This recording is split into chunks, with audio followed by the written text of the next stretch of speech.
हाँ जी, hello one, कैसे हो आप सभी लोग। आज हमें बीटीसी में दोपहर तक कोई बड़ा मूव देखने को नहीं मिला है, सिवाय कल के सीपीआई मूव के बाद में। कल आप सभी को पता है कि यूएस का जो सीपीआई नंबर है वो 7 बजे के तकरीबन आ गया, जिससे हमें पता लगा कि यूएस के अंदर जनवरी के मंथ में जो महंगाई है वो बढ़ी है, इन्फ्लेशन बढ़ी है। ये डेटा निकल के आया 6.4, जो कि एक्सपेक्टेशन से 1 पॉइंट ज्यादा था। देखो, जब ये डेटा निकल गया है विद इन 4 सेकंड मैंने आपको अपडेट कर दी, और उसके 1 मिनट के बाद में ये भी बताया कि भैया ये डेटा इतना नेगेटिव निकल के नहीं आया है जितना कि ट्विटर पर लोग बात कर रहे हैं कि डेटा नेगेटिव आ गया, इसके बाद बीटीसी डंप कर सकता है। आपने देखा भी होगा कि बीटीसी सिर्फ 21,300 350 के आसपास आया था, और उसके बाद में फिर से एक बड़ा पंप या फिर थोड़ा बहुत ठीक ठाक अपसाइड मोमेंट हमें देखने को मिल गया, और बीटीसी फिर से 22,000 के ऊपर चला गया और अभी भी 22,000 के सपोर्ट को मेंटेन करे हुए है।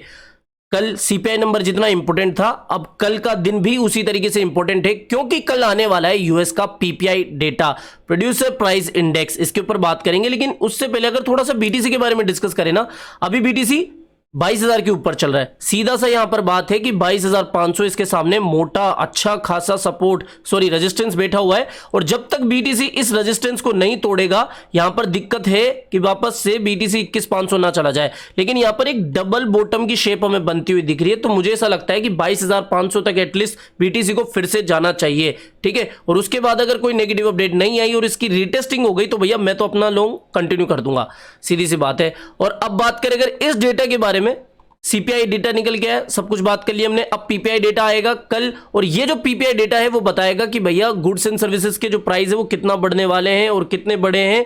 तो ये भी जो पीपीआई डेटा है वो क्रिप्टो के लिए, पूरे मार्केट के लिए काफी इंपॉर्टेंट है, तो इसलिए कल के दिन भी थोड़ा सा हमें अलर्ट ही रहना है। अगर हम कुछ ट्रेड वगैरह के बारे में विचार करें तो पहली मतलब की बात तो ये क्लियर हो गई कि कल के दिन पीपीआई डेटा आएगा, और वो सबसे पहले आपको टेलीग्राम पर मिलेगा, इसलिए टेलीग्राम को जरूर से ज्वाइन कर लेना। और आप सभी को ये बात पता है कि जब डेटा शेयरिंग की बात होती है ना, तो सबसे पहले आपका भाई तैयार रहता है, ठीक है। तो टेलीग्राम का लिंक आपको डिस्क्रिप्शन बॉक्स में मिल जाएगा, ज्वाइन कर लेना। आज इलॉन भैया ने काफी उधम मचाया, मॉर्निंग में ही देखा होगा आपने 8:30 बजे के तकरीबन।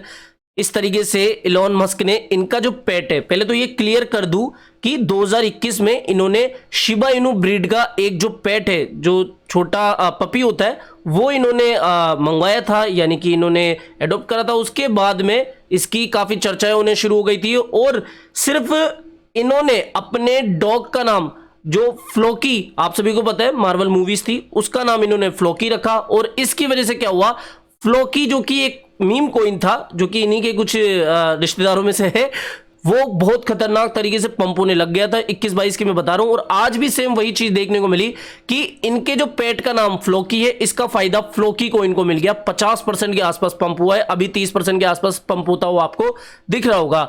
लेकिन जितना मुझे समझ है, जितना मैं मार्केट के अपडेट्स या फिर डॉज से जुड़ी हुई अपडेट्स देखता हूं, इलॉन मस्क ने कभी भी Floki coin, Shiba Inu coin के बारे में कोई डायरेक्टली जिक्र नहीं करा। हालांकि मार्केट इसको डायरेक्टली ले ही लेता है कि हाँ ये इस कोइन से जुड़ा हुआ है, लेकिन समझ में आने वाली ये बात है कि ये कहीं ना कहीं डोज कोइन से जुड़ा हुआ था, जितना मुझे समझ में आ रहा है। लेकिन डोज के ऊपर भैया कोई असर ही देखने को नहीं मिला।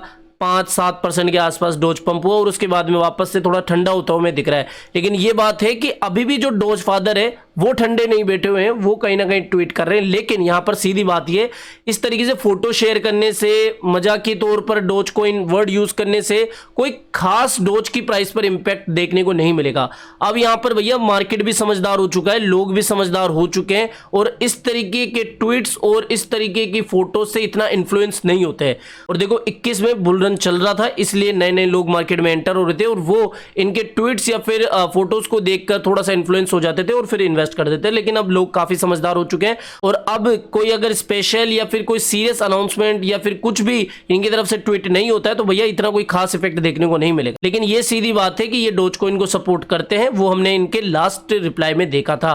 तो इस तरीके से जो इनकी अभी फोटोज वगैरह आई थी, डोज डिजाइनर को भी इन्होंने रीट्वीट करा है, यहां पर आप देख सकते हो। तो इसका इफेक्ट हमें शिबा, डोज, फ्लोकी या फिर जो भी कुत्ते बिल्लियों की प्रजाति वाले कोइन है उनके ऊपर देखने को मिला है। और रही बात फ्लोकी की, तो भैया फ्लोकी के अंदर वेल्स एक्टिविटी दबा की हुई थी। किसी भी आप वेल ट्रेकर के अंदर देख सकते हो, जितने भी बीएससी की वेल से उसने काफी ट्रेड वगैरह करा है, तो इसकी वजह से फ्लोकी के प्राइस में लगभग 50% का पंप देखने को मिला है। तो ये रहा फ्लोकी के पंप का रीजन, और डोज या फिर शिबा के पंप का रीजन इलॉन मस्क और कुछ वेल्स। अगली अपडेट की बात करें, ये पॉलीगॉन से जुड़ी हुई है। पॉलीगॉन को मैंने मेरे 3 कॉइन्स में से एक चुना है, आपके साथ शेयर भी करा है।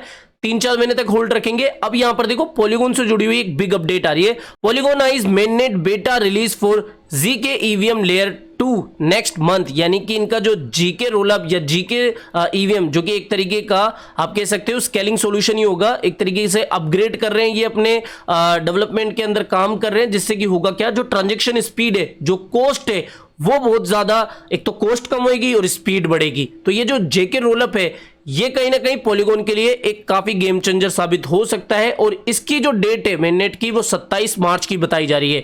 तो 27 मार्च से पहले जब ये डेट आएगी ना, उससे पहले आप सभी को पता है by the rumour cell the news वाला फंडा चलता है अपने क्रिप्टो मार्केट में, तो वो चीज हमें देखने को मिलेगी। हो सकता है कि इस डेट से पहले हमें अच्छा खासा अपसाइड मूवमेंट पॉलीगॉन में देखने को मिल जाए। तो थोड़ा सा आपको पॉलीगॉन के ऊपर भी नजर रखनी है इस तारीख के दौरान या फिर इससे 1-2 हफ्ते पहले से ही, ठीक है।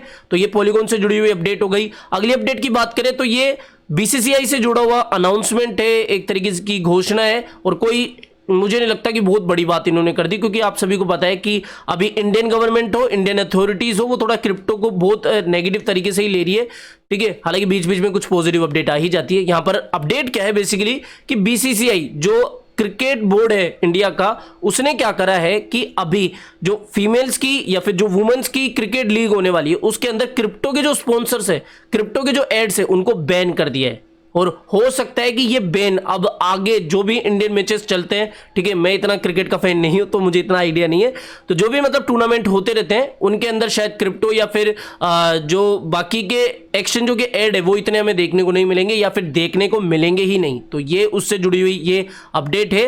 तो 14 तारीख का ये अनाउंसमेंट कहीं ना कहीं बड़ी अपडेट थी इंडियन यूजर्स के लिए या फिर इंडियन एडवर्टाइजर्स के लिए।